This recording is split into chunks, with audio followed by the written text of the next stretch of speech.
In this video, we're going to take a look at the best decks for each energy in Pokemon TCG Pocket. Before we start the video, decks that need 2 energy to work won't be included, and the decks will be selected based off pure power and performance. So if you wanna get the rank up real quick, you might want to stick around till the end. For the fighting energy, people may argue that the Donphan should be the best deck here, but let me show you something. Look at this. 22% win rate against Darkrai, literally the most used deck in game. 15% win rate against Buzzwole, another very popular deck, and 8% win rate against Espeon. I hate to say it, Dawn fans. Get it? Dawn fans.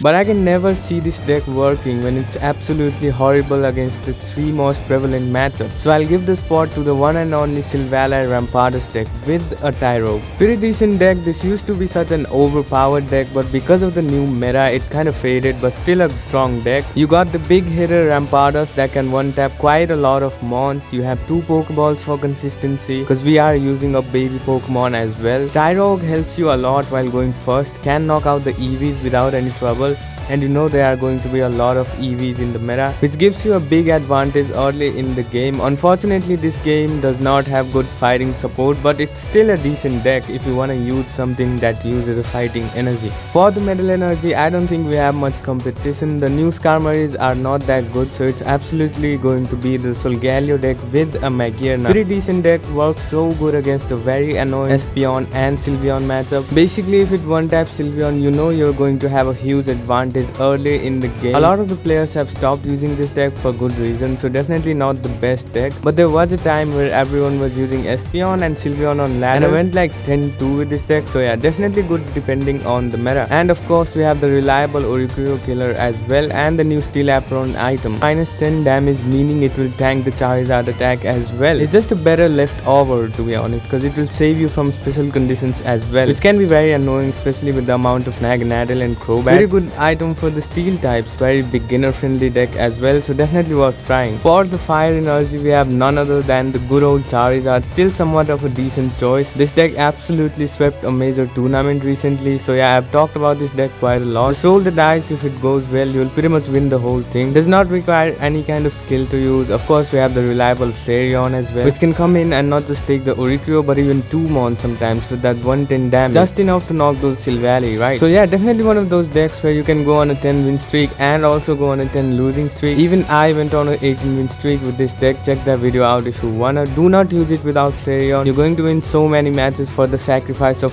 one card that probably wouldn't change the game as much as this Flareon does. Absolutely destroys the Buzzwole deck, kind of weak to Guzzlord and decks with Oricorio. For the dark energy, we have Darkrai Giratina. This deck needs no introduction at all. Goated deck, highly consistent. There's literally no deck that's like hyper effective against this deck, except the Ori decks with Guzma. You'll need some skill to use this deck, but once you get the hold of it, you'll have a good time with it. Very strong against the Espeon decks. We are seeing a lot of them in the ladder. The game plan is pretty simple. You just put 2 big threats on the board and control the opponent using your supporter card. And you even got silver in this deck now that allows you much more control than we had before with this deck, right? We also have the Guzzlord deck, which is good as well, definitely top 10 deck, but overall the Darkrai Giratina deck still takes the spot for the best deck. Next off we have lightning energy, definitely going to be the Sylvally Oricorio deck with a better Zeraora, that is Pichu. This deck will always be in the meta, very strong against the EX deck and of course normally strong as well. It's good against Darkrai, good against Charizard, good against Crobat decks, just a very solid counter, and you can hit turn 3 with the Sylvally.